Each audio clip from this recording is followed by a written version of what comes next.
नमस्कार साथियों, स्वागत आप सबों का। अगर आपने सुबह के वीडियो में देखा होगा तो हमने सूत्रों के हवाले से यह जानकारी दी थी कि बिहार की कैबिनेट की बैठक, जो कि बिहार सरकार मुख्यमंत्री और अन्य मंत्री परिषदों की जो बैठक आज होने वाली है, उसमें सीटों संबंधित महत्वपूर्ण स्वीकृति जो है मिल सकती है।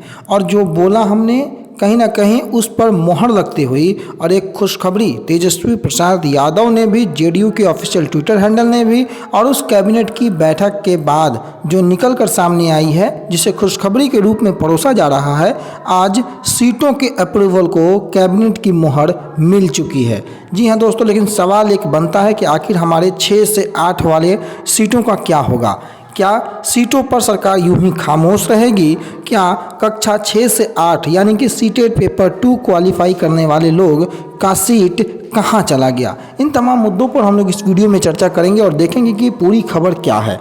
आप देखिए, तेजस्वी प्रसाद यादव ने ऐलान किया कैबिनेट की बैठक के बाद, हालांकि थोड़ी देर मुझे संभवतः जरूर हो गई इस वीडियो को क्रिएट करने में।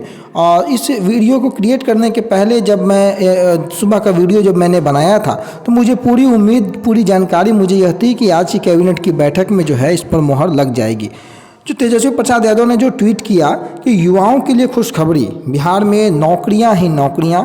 महागठबंधन की बिहार सरकार ने आज कैबिनेट में 1,78,000, जी हाँ दोस्तों, 1,78,000 से अधिक शिक्षकों की बहाली पर जो है मुहर लगा दी है। यानी कि उनकी सीटों की जो स्वीकृति पदवर्ग समिति से मिली थी, उस पर कैबिनेट की अप्रूवल मिल गई है और शीघ्र ही अब विज्ञापन जारी होगा। लेकिन सवाल है कि 1,78,000 सीटों में अगर कक्षा 6 से 8 की अगर आप चर्चा करें, तो वहाँ विशेष अध्यापक शिक्षकों के मात्र 1745 के अलावे कोई सीटें नहीं हैं। मैं उस कैबिनेट के डिसीजंस पर भी लेके चलूँगा आपको। कैबिनेट में कुछ दिन पूर्व ही बिहार में 75,543 पदों पर नियुक्ति की स्वीकृति दी गई थी, जिसमें 68,360 पदों पर सीधी भर्तियां होंगी, ऐसा माननीय तेजस्वी प्रसाद यादव का कहना है। और इसके साथ ही साथ आप देख सकते हैं बिहार सूबे के माननीय मुख्यमंत्री और उप मुख्यमंत्री का मुस्कुराता हुआ रंगीन चेहरा। बाकी आप आम अभ्यर्थियों के लिए कितनी खुशखबरी है, आप जरूर अपने कमेंट सेक्शन में हमारे इस वीडियो के मेंशन कीजिएगा। लेकिन जो वेतन की जो बातें हैं, जो सीटों की बातें हैं, आप उसको देख लें कि प्राइमरी स्कूलों में जो वेतन है वो पूरा किस प्रकार से HRA आपको 8%, 42% DA के अकॉर्डिंग, या जो नेट सैलरी आपको बन रही है 40,630 रुपया प्राथमिक की, मिडिल स्कूल की 45,130 रुपये, हाई स्कूलों की 49,630 रुपये, और सीनियर सेकेंडरी की अगर हम बात करें तो 51,130 रुपये। बाकी आप पूरा ग्रॉस सैलरी तक भी आप इस डाटे को देख करके समझ सकते हैं। लेकिन जो आज कैबिनेट की बड़ी बैठक हुई है, उसमें शिक्षा विभाग की ओर से जो प्रस्ताव गया था, उसमें जो प्रारंभिक शिक्षकों के मूल कोटि के 39,758 सृजित पद, जिला संवर्ग में मूल कोटि के 40,185 पद जो मरणशील हो गए हैं, एवं विशेष शिक्षकों के लिए जो पंचायत के प्रारंभिक शिक्षक, नगर प्रारंभिक शिक्षकों में मूल कोटि के, स्नातक कोटि के 5534 एवं 1745 सृजित पदों को प्रत्यार्पित करते हुए इनको क्या किया गया कि 1 से 5 के अध्यापन एवं शिक्षा विभाग के नियंत्रणाधीन जो विद्यालय अध्यापक के मूल कोटि के 85,477, ये आपको 1 से 5 के लिए, और 6 से 8 के अध्यापन के लिए आप देख सकते हैं बिहार सरकार शिक्षा विभाग के नियंत्रणाधीन विशेष विद्यालय अध्यापक के स्नातक कोटि के 1745 सीटों पर जो है ये बहाली की बातें, स्वीकृति की बातें आज कैबिनेट से अप्रूव हुई। सवाल तो यही उत्पन्न होता है कि गवर्नमेंट ये क्लैरिफाई क्यों नहीं करती है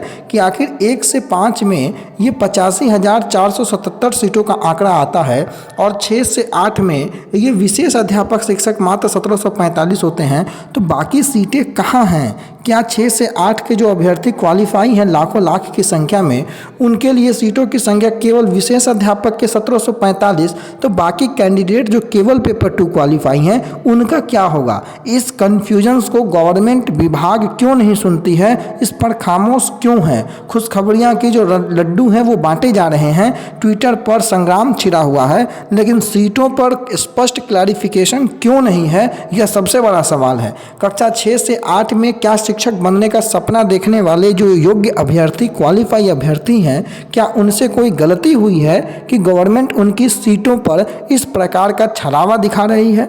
इन तमाम सवालों का जवाब गवर्नमेंट को, विभाग को देना चाहिए, लेकिन अब तक विभाग की चुप्पी कहीं ना कहीं एक खतरे की घंटी पैदा करती है और इस पर हमें स्पष्टीकरण चाहिए और इसके जवाब हमें तलाशने का जो है भरपूर प्रयास करना चाहिए। एक पहली बात हो गई। दूसरी आप देख लीजिए कि बिहार राज्य विद्यालय अध्यापक नियुक्ति, स्थानांतरण, अनुशासनिक कार्रवाई एवं सेवा शर्त नियमावली जो 2023 है, उसके अंतर्गत उच्च माध्यमिक शिक्षकों के जो 57,618 एवं माध्यमिक शिक्षकों के 33,186 सृजित पदों को प्रत्यार्पित करते हुए 11-12 के अध्यापन हेतु 57,618 और 9-10 के अध्यापन हेतु शिक्षा विभाग के नियंत्रणाधीन विद्यालय अध्यापक के 33,186 पदों के सृजन के संबंध में यह स्वीकृति मिली है और इस प्रकार से अब बिहार में बहाली का रास्ता साफ हो गया है। बीपीएससी को अब अधियाचना जो है वो भेज दी जाएगी पूरे सीटों के ब्यौरा के साथ। बीपीएससी जल्द ही, यानी कि आपको 20 तारीख तक जो है, आपको 20-25 मई तक ही आपको ये नोटिफिकेशन देखने को मिल सकता है। और चूंकि अब सीटें क्लियर हो चुकी हैं, अधियाचना 1 से 2 दिनों के अंदर में बीपीएससी को जाएगी, तो सबसे पहले बीपीएससी जो है आपको सिलेबस जारी करेगा और ये सिलेबस जारी करने की जो अनुमानतः तिथि है वो आपको 10 मई के आसपास तक जो है, या मिड मई के आसपास तक सिलेबस जारी हो सकता है। उसके बाद विभाग पूरी तरीके से अधियाचना, अधिसूचना, विज्ञापन जारी करने को लेकर के आयोग की सहमति और प्रशासनिक विभाग की सहमति के आधार पर सीटों का डिक्लेरेशन होने के बाद ही यह विज्ञापन जारी करना था। इसलिए इस महीने के अंत तक, यानी कि 20-25 तक आपको नोटिफिकेशन भी देखने को मिल जाएगा। उसके बाद बहुत सारे जो परिस्थितियां हैं वो क्लियर हो जाएंगे। तो कुल मिलाकर अभी की बड़ी बातें हैं कि शिक्षा विभाग ने अपने प्रस्ताव पर मुहर लगा ली है। आगे बीपीएससी के हाथों में बहाली है, देखना होगा कि बहाली अब किस ओर बढ़ती है। फिलहाल के लिए इतना ही। आने वाले समय में जो भी महत्वपूर्ण अपडेट्स होंगे, प्रयास करेंगे कि आप तक हम जल्द से जल्द पहुंचाएं। धन्यवाद।